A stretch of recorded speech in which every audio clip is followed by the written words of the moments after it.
Chapter 3, The Fastest Kid in the 5th Grade. Jess didn't see Leslie Burke again except from a distance until the first day of school, the following Tuesday, when Mr. Turner brought her down to Mrs. Meyer's 5th grade class at Lark Creek Elementary.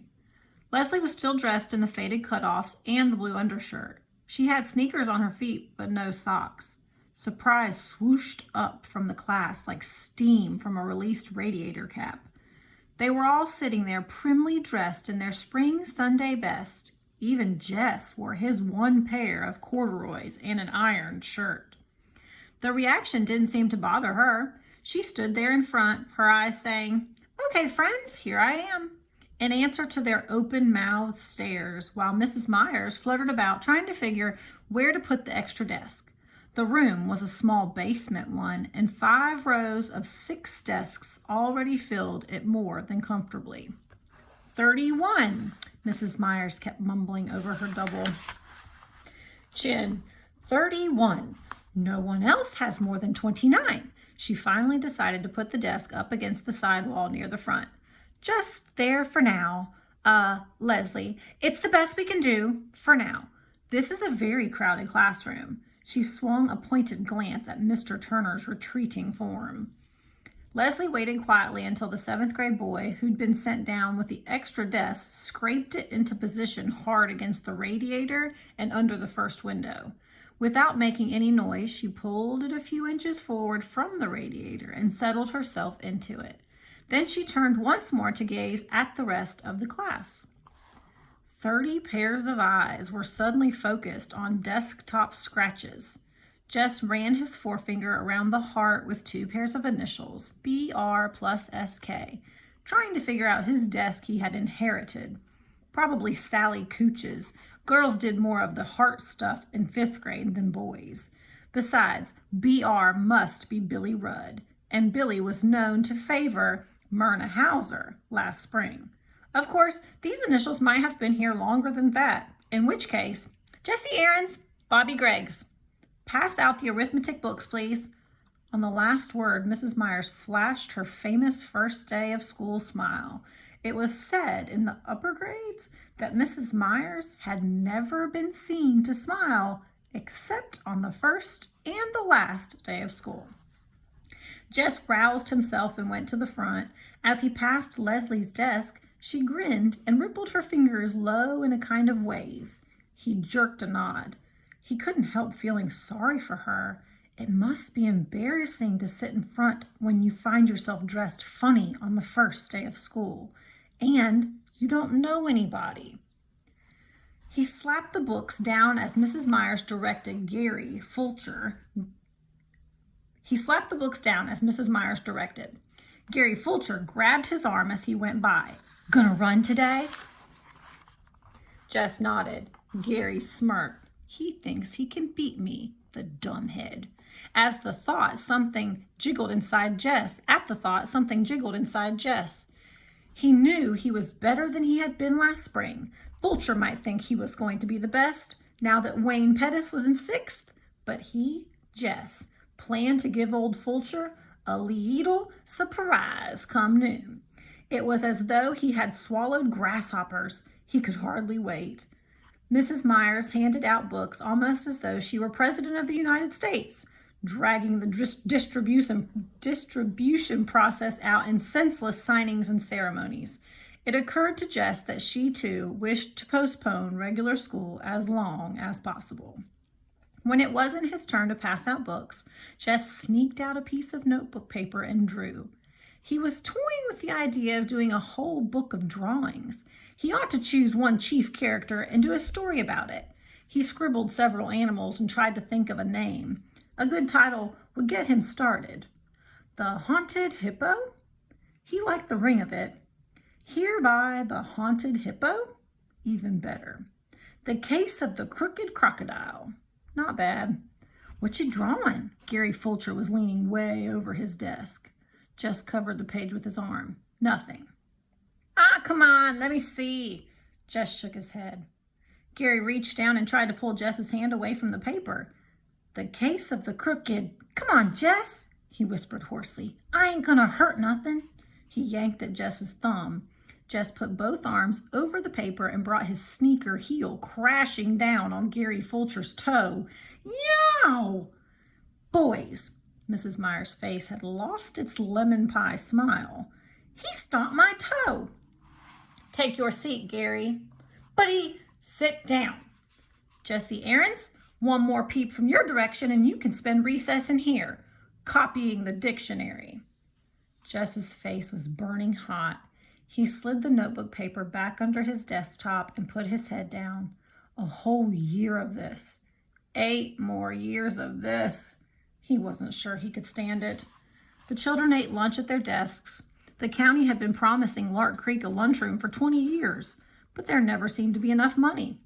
Jess had been so careful not to lose his recess time that even now he chewed his bologna sandwich with his lips tight shut and his eyes on the initialed heart. Around him, conversations buzzed. They were not supposed to talk during lunch, but it was the first day, and even Monster Mouth Myers shot fewer flames on the first day. She's eating clabber. 2 seats up from where he sat, Mary Lou Peoples was at work being the second snottiest girl in the 5th grade. Yogurt, stupid. Don't you watch TV? This from Wanda K. Moore, the snottiest, who sat immediately in front of Jess. Yuck. Lord, why couldn't they leave people in peace? Why shouldn't Leslie Burke eat anything she darn pleased? He forgot that he was trying to eat carefully and took a loud slurp of his milk. Wanda Moore turned around, all priss-face. Jessie Aarons, that noise is pure repulsive. He glared at her and gave another slurp. You are disgusting. Bring the recess bell. With a yelp, the boys were pushing for the first place at the door. The boys will all sit down. Oh, Lord. While the girls line up to go out to the playground. Ladies first. The boys quivered on the edges of their seats like moths fighting to be freed of cocoons. Would she never let them go? All right, now if you boys, they didn't give her a chance to change her mind. They were halfway to the end of the field before she could finish her sentence. The first 2 out began dragging their toes to make the finish line. The ground was rutted from past rains, but had hardened in the late summer drought, so they had to give up on sneaker toes and draw the line with a stick. The 5th grade boys, bursting with new importance, ordered the 4th graders this way and that, while the smaller boys tried to include themselves without being conspicuous. How many you guys gonna run? Gary Fulcher demanded. Me, everyone yelled. That's too many. No 1st, 2nd, or 3rd graders, except maybe the Butcher cousins and Timmy Vaughn. The rest of you will just be in the way. Shoulders sagged, but the little boys backed away obediently. Okay, that leaves 26, 27, stand still, 28. You get 28, Greg? Fulcher asked. Greg Williams, his shadow. Right, 28. Okay, now, we'll have eliminations like always. Count off by 4s. Then we'll run all the 1s together, then the 2s. We know. Everyone was impatient with Gary, who was trying for all the world to sound like this year's Wayne Pettis. Jess was a 4, which suited him well enough. He was impatient to run, but he really didn't mind having a chance to see how the others were doing since spring. Fulcher was a 1, of course, having started everything with himself. Jess grinned at Fulcher's back and stuck his hands into his pockets of his corduroys, wriggling his right forefinger through a hole. Gary won the first heat easily and had plenty of breath left to boss the organizing of the second. A few of the younger boys drifted off to play King of the Mountain on the slope between the upper and lower fields. Out of the corner of his eye, Jess saw someone coming down from the upper field. He turned his back and pretended to concentrate on Fulcher's high-pitched commands. Hi! Leslie Burke had come up beside him. He shifted slightly away. Aren't you running? Later. Maybe if he didn't look at her, she would go back to the upper field where she belonged. Gary told Earl Watson to bang the start. Jess watched. Nobody with much speed in that crowd. He kept his eyes on the shirt tails and bent backs. A fight broke out at the finish line between Jimmy Mitchell and Clyde Deal. Everyone rushed to see. Jess was aware that Leslie Burke stayed at his elbow, but he was careful not to look her way. Clyde, Gary Fulcher made his declaration. It was Clyde. It was a tie, Fulcher, a fourth grader protested. I was standing right here. Clyde, deal. Jimmy Mitchell's jaw was set. I won, Fulcher. You couldn't even see from way back there. It was deal. Gary ignored the protest. We're wasting time. All threes line up right now. Fulcher's fist went up, but Jess walked away from it. Fulcher would have to let her run now.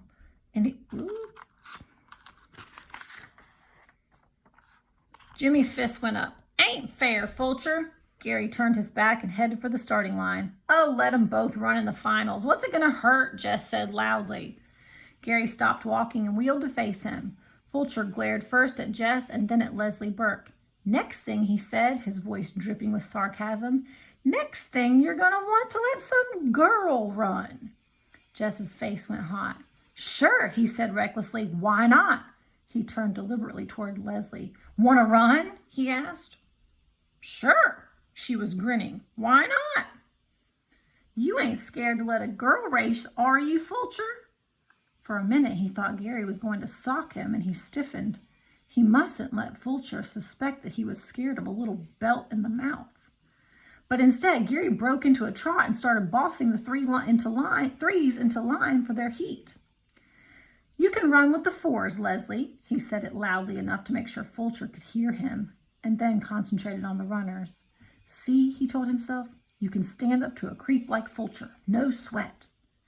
Bobby Miller won the threes easily. He was the best of the fourth graders, almost as fast as Fulcher.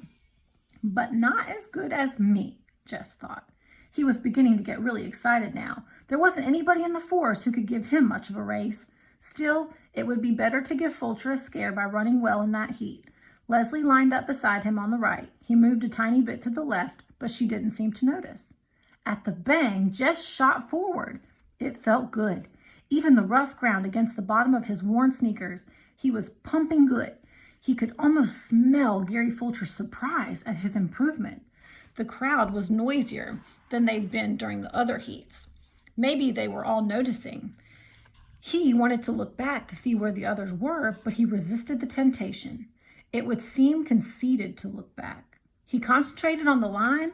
It was nearing with every step. Oh, Miss Bessie, if you could see me now. He felt it before he saw it. Someone was moving up. He automatically pumped harder. Then the shape was there in his sideways vision. Then, suddenly pulling ahead. He forced himself now. His breath was choking him, and the sweat was in his eyes, but he saw the figure anyhow. The faded cutoffs crossed the line, a full 3 feet ahead of him. Leslie turned to face him with a wide smile on her tanned face. He stumbled and without a word began half walking, half trotting over to the starting line. This was the day he was going to be champion, the best runner of the 4th and 5th grades, and he hadn't even won his heat. There was no cheering at the end of the field. The rest of the boys seemed as stunned as he. The teasing would come later, he felt sure, but at least for the moment, none of them were talking. Okay, Fulcher took over. He tried to appear very much in charge. Okay, you guys, you can line up for the finals. He walked over to Leslie. Okay, you had your fun. You can run on up to the hopscotch now. But I won the heat, she said. Gary lowered his head like a bull. Girls aren't supposed to play on the lower field. Better get up there before one of the teachers sees you. I want to run, she said quietly. You already did. What's the matter, Fulcher? All Jess's anger was bubbling out. He couldn't seem to stop the flow. What's the matter? Scared to race her? Fulcher's fist went up, but Jess walked away from it. Fulcher would have to let her run now, and he knew. And Fulcher did, angrily and grudgingly. She beat him. She came in first and turned her large, shining eyes on a bunch of dumb, sweating, mad faces. The bell rang and Jess started across the lower field, his hands still deep in his pockets. She caught up with him. He took his hands out and began to trot toward the hill. She'd gotten him into enough trouble. She speeded up and refused to be shaken off. "Thanks," she said. "Yeah, for what?" he was thinking. "You're the only kid in this whole darn school who's worth shooting." He wasn't sure. He thought her voice was quivering, but he wasn't going to start feeling sorry for her again. "So shoot me," he said. On the bus that afternoon, he did something he had never thought he would do. He sat down beside Maybelle. It was the only way he could make sure that he wouldn't have Leslie plunking herself down beside him. Lord, the girl had no notion of what you did and didn't do. He stared out the window, but he knew she had come and was sitting across the aisle from them. He heard her say, "Jess," once, but the bus was noisy enough that he could pretend he hadn't heard. When they came to the stop, he grabbed Maybelle's hand and dragged her off, conscious that Leslie was right behind them, but she didn't try to speak to him again. Nor did she follow them. She just took off running to the old Perkins place. He couldn't help turning to watch. She ran as though it was her nature. It reminded him of the flight of wild ducks in autumn. So smooth. The word beautiful came to his mind, but he shook it away and hurried up toward the house.